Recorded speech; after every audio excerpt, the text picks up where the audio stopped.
Propuesta Crítica, un espacio para analizar el quehacer político e institucional de nuestro país. Propuesta Crítica. Propuesta Crítica. Con Nigmer Evans.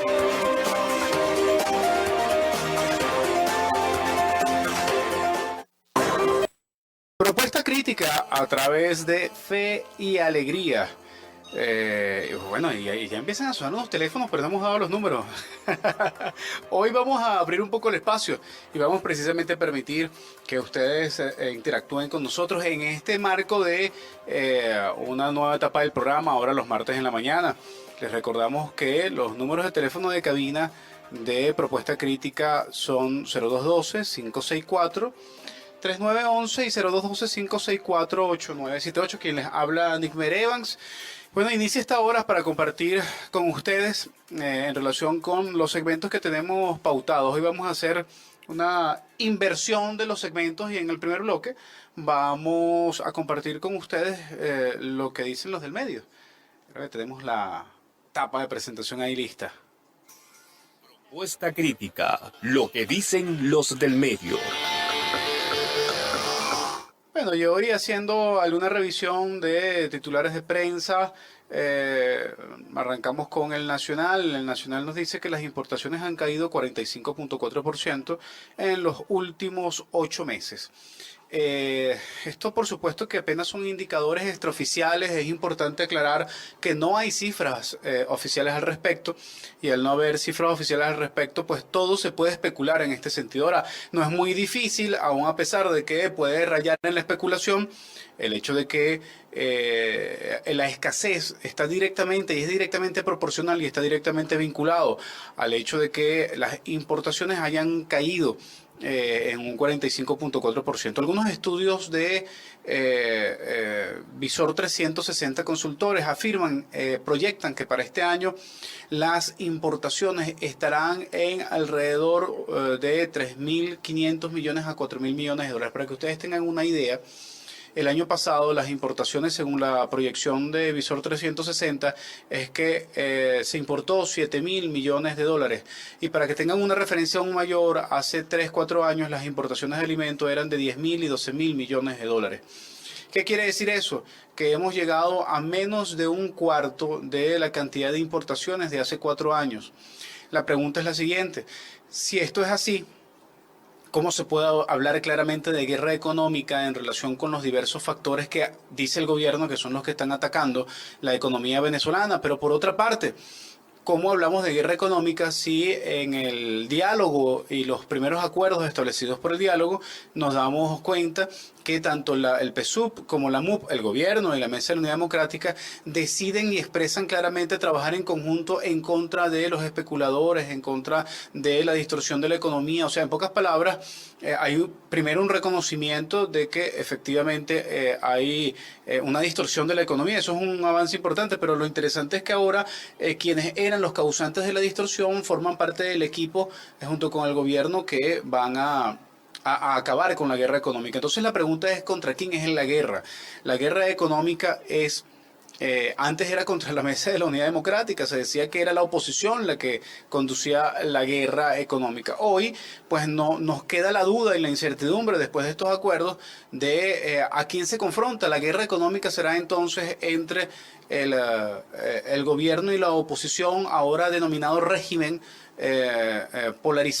unipolar, porque ya no siquiera está polarizado, un régimen unipolar en contra del pueblo que vive de su trabajo. O sea, la guerra económica, hoy el enemigo es el que tiene salario, y al que tiene salario hay que perseguirlo para acabar y devastar el salario.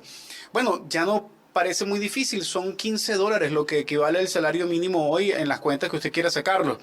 Lo que quiere decir que estamos efectivamente en una situación en donde la guerra económica la está ganando al fin el gobierno, pero en contra de los trabajadores.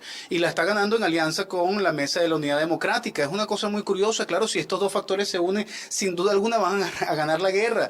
Y por supuesto las víctimas de la guerra siempre van a ser los pendejos, en pocas palabras, los trabajadores que viven de su trabajo o intentan hoy vivir de su trabajo. Hoy los trabajadores, irónicamente, pagan para que los empleadores lo exploten. porque no estoy queriendo ser marxista en mis categorías, pero es que creo que son las palabras perfectas para poder describir claramente el hecho de que prácticamente en relación a lo que gasta el trabajador en comida diariamente, en lo que gasta en el pasaje, en lo que gasta en la manutención, en función de poder llegar a su trabajo y estar en su trabajo, pues prácticamente el desfase es tan brutal que llega un momento en que hay trabajadores que son subsidiados. Me comentaba una vez un taxista hace muy poco que su esposa es educadora. Y él me decía, yo subsidio el Estado. Y yo le preguntaba, ¿cómo? Bueno, porque yo tengo, a la semana de cobrar a mi esposa, yo tengo que darle a mi esposa para que vaya al trabajo, para que coma, para que... O sea, yo estoy subsidiando el Estado para que tenga profesores. Yo no tengo problema en hacerlo a través de los impuestos, pero vaya que, además que sea sobreexplotada mi esposa, es una cosa irónica, decía el taxista, ¿no? Entonces, bueno, más o menos esa es la situación de la economía del día de hoy. Y bueno, y elemento, por supuesto, gravísimo en relación con la depauperación, en relación con la percepción de la gente de la posibilidad de salir de la crisis, de la esperanza, esa recobrar la esperanza en función de poder decir, bueno, estamos haciendo un esfuerzo relativamente válido para poder salir de la crisis. Es que ni siquiera se habla claro en relación a cómo vamos a salir y destrabar este juego. Otra información que se nos presenta hoy la tomamos de Últimas Noticias. Nos dice que la Asamblea Nacional inicia proceso de entrevistas a postulados como rectores del CNE. Esto en el marco, primero, de un proceso que le corresponde a la Asamblea Nacional de designar a 2 de los 5 miembros del rectorado del Poder Electoral, en una situación muy particular, una Asamblea Nacional en desacato. Además, una situación de desarrollo de un diálogo en donde lo que más se exige por parte del diálogo, o por lo menos aparentemente se plantea como parte de la agenda, es el restablecimiento de los derechos democráticos, un poder electoral altamente cuestionado en el marco de la suspensión de una recolección de huellas del 20%, de un proceso de convocatoria, de un referéndum revocatorio que no solamente ya el gobierno la había dado por muerta, sino que la Mesa de la Unidad Democrática ha entregado en el sarcófago.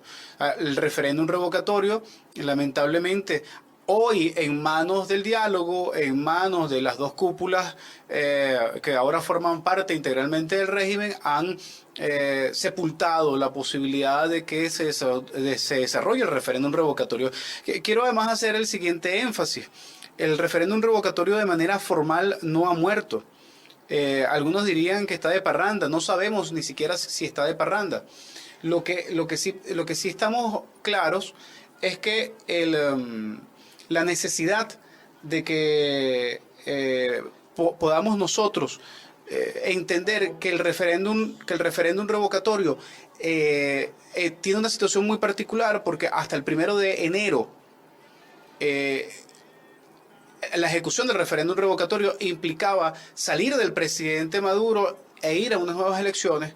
Después del 1 de enero no es que se acabe el referéndum revocatorio, es que simplemente la condición sobre la cual el presidente de la República podía ser sustituido por un proceso electoral no se da, pero queda pendiente la opción de que un vicepresidente pueda asumir la presidencia de la República. Y vaya que sería interesante un escenario como ese si tomamos en cuenta que sería un vicepresidente, sí, designado por el actual presidente Maduro, pero una condición de ilegitimidad, aunque con una condición de legalidad. Sin embargo, la oposición ha decidido despachar incluso este escenario. Pocos son los actores que siguen insistiendo en que hay la voluntad de que haya unas elecciones, y entonces empiezan a hablar de elecciones adelantadas para todos los cargos. Cosa mucho más ingenua que insistir en el referéndum revocatorio, que es constitucional, que es factible, sobre el cual se debe enmendar entonces las firmas establecidas en la recolección del 1% por parte de los 7 estados que fueron impugnados desde el punto de vista de estos tribunales penales, que sabemos muy bien que es una supremacía de un poder sobre el otro y que han pisoteado realmente al final los derechos de la gente, pero descartar, no insistir en la defensa del derecho es lo grave, es lo distorsionante. Y sobre eso entonces buscar como alternativa que fuera de la Constitución hagamos una convocatoria de unas elecciones generales, resulta ser que no tiene mucho sentido porque simplemente tu contrario, o mejor dicho, es que ya no sabemos si son contrarios o no, esa es la gran duda, ¿verdad, Zuleika?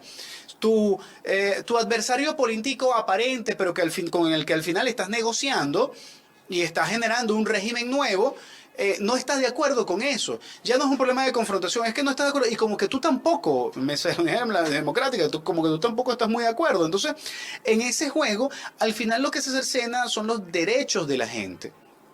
Y no se cercena la voluntad de pisotear y de violentar a la Constitución, que es la gran diferencia. O sea, el problema del espíritu que acompaña las acciones de acuerdo entre las dos cúpulas trata de disimularse con algunas matices y diferencias entre sectores que al final parecieran no ser tales como consecuencia de, insisto, los profundos intereses que existen desde el punto de vista de estos sectores. Nos quedan pendientes tratar con ustedes dos titulares más de noticias. Lo del medio pasaje estudiantil y lo de la situación de transporte es importante que lo toquemos. Pero vamos a dejarlo para el próximo segmento y además ahí sí vamos a tener las voces de los que dicen los de abajo en relación con el diálogo del país, que vamos a encontrar un fenómeno interesante. No mucha gente sabe al final qué es lo que está pasando. Ya regresamos.